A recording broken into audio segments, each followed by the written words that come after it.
그 생존율의 개선은 세부 질환별로 좀 다를 것 같습니다. 그 혈액암 중에서 특히 골수성 혈액암 중에는 이제 대표적인 질환이 급성 골수성 백혈병과 그 만성 그 골수 증식성 종양과 골수 형성 이상 증후군 등의 그런 질환들이 있는데 골수성 혈액암 중에서도 그 급성 골수성 백혈병과 만성 골수성 백혈병, 즉 골수 증식성 종양에서의 치료 성적 개선이 두드러집니다.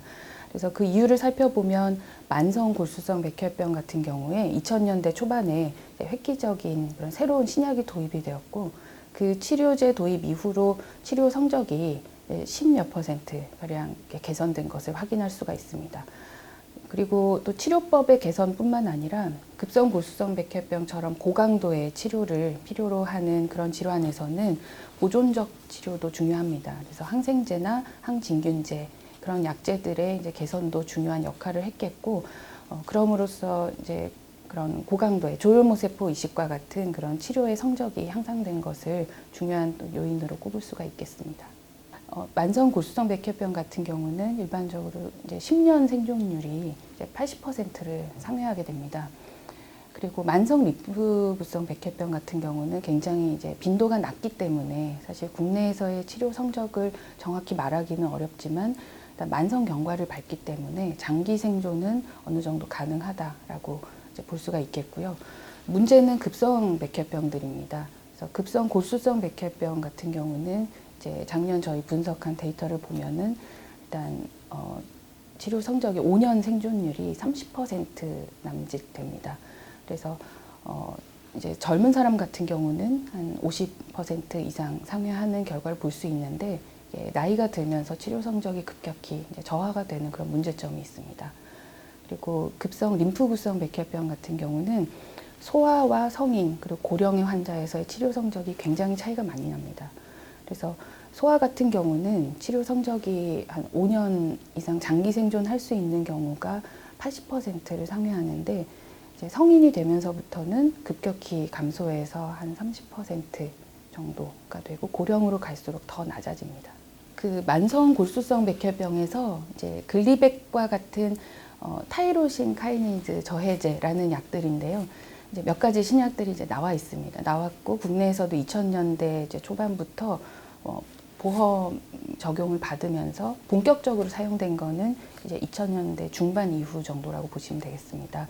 그래서 이전에는 그런 신약이 도입이 되기 전에는 이제 만성 골수성 백혈병도 어떤 주사 치료나 보전 치료 하다가 이제 질환이 나빠지게 되면은 조혈모세포 이식을 하는 그런 이제 강도 높은 치료를 필요로 하는 그런 병이었다면 글리백과 같은 신약이 도입이 되면서 이전에 좀 힘든 치료를 해야만 완치를 기대할 수 있었던 질환에서 경구 약제를 매일 복용하면서 조절하는 질환으로 치료의 어떤 개념 자체가 완전히 바뀌게 된 그런 계기가 됩니다.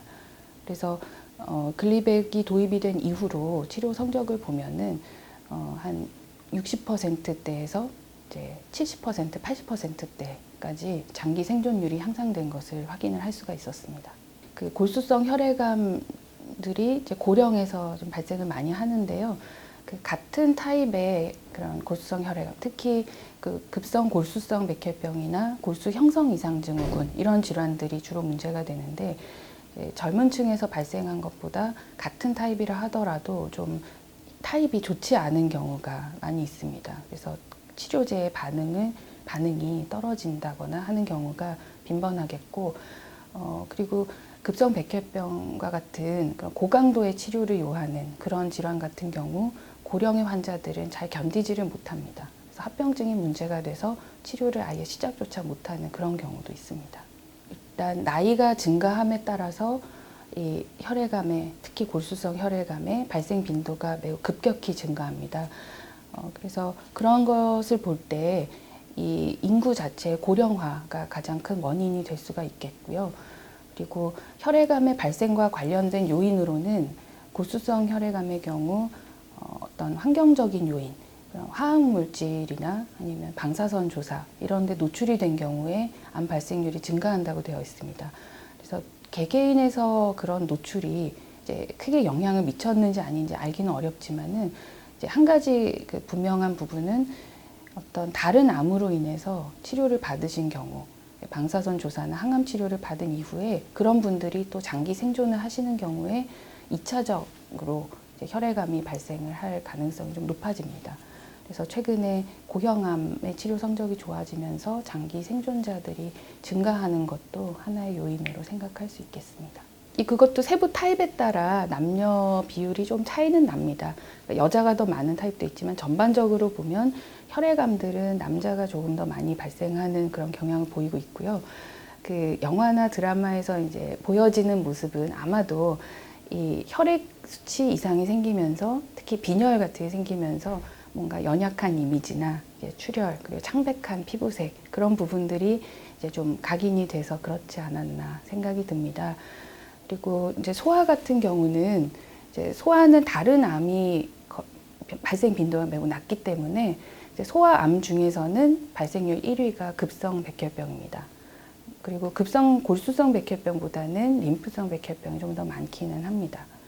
그래서 그런 또 소아의 그런 안타까운 모습이나 인상적인 모습들이 좀 언론에서 많이 비춰져서 그렇게 인식이 된 것 같습니다. 작년에 저희가 분석했던 골수성 혈액암 통계 자료에 따르면 소아부터 한 64세까지 연령층에서는 발생 빈도의 순서는 비슷합니다. 그래서 1등이 급성 골수성 백혈병이 가장 많고요. 그 다음이 골수 증식성 종양, 거기에 이제 만성 골수성 백혈병이 포함이 되겠고요. 그리고 그 이후에 골수 형성 이상 증후군이나 기타 드문 질환들이 있습니다. 65세가 넘어가면은 골수 증식성 종양이나 골수 형성 이상 증후군의 빈도가 이제 급격히 증가하게 되고 그래서 급성 골수성 백혈병과 이 세 질환의 빈도가 비슷하게 됩니다. 그래서 인구 10만 명당 한 6명에서 10명 정도의 비율로 발생을 합니다. 그리고 남녀의 차이가 좀 있는데요. 남자 같은 경우에 65세가 넘어가게 되면은 골수 형성 이상 증후군의 빈도가 매우 급격히 증가해서 인구 10만 명당 11명 정도의 빈도를 보이고 있습니다. 그 혈액암에는 그 세부 질환이 굉장히 많습니다. 그래서 그 분류 체계가 굉장히 좀 다른 암종에 비해서 좀 복잡하고 그리고 실제로 보면 최근에도 계속 바뀌고 있습니다. 그래서 이제 그런 진단을 하고 진단을 분류에 따라서 질환 코드를 입력하고 자료를 수집하고 하는 과정이 좀 매우 어려웠습니다. 앞으로도 이런 변화하는 그런 진단 체계, 분류 체계에 맞춰서 저희 암 등록 자료도 이제 보다 이제 정확하고 많은 정보를 포함할 수 있도록 노력이 필요할 것 같습니다.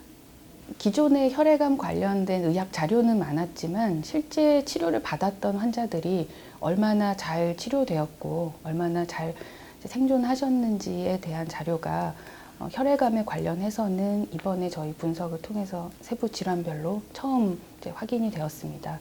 그래서 이제 앞으로 어떤 치료법의 개선에 대한 그런 연구나 암 관련, 혈액암 관련 정책을 수립하는 데 있어서 이런 실제 데이터가 큰 도움이 될 것으로 생각이 됩니다. 그리고 혈액암이 호발암들에 비해서 어떤 발생 빈도는 적지만은 그 중증도가 높고 전 연령층에 걸쳐서 발생하기 때문에 사회적인 또 경제적인 그런 부담은 크다고 생각합니다. 그래서 앞으로 많은 관심과 좋은 치료법 개발, 정책 수립이 필요하다고 생각합니다.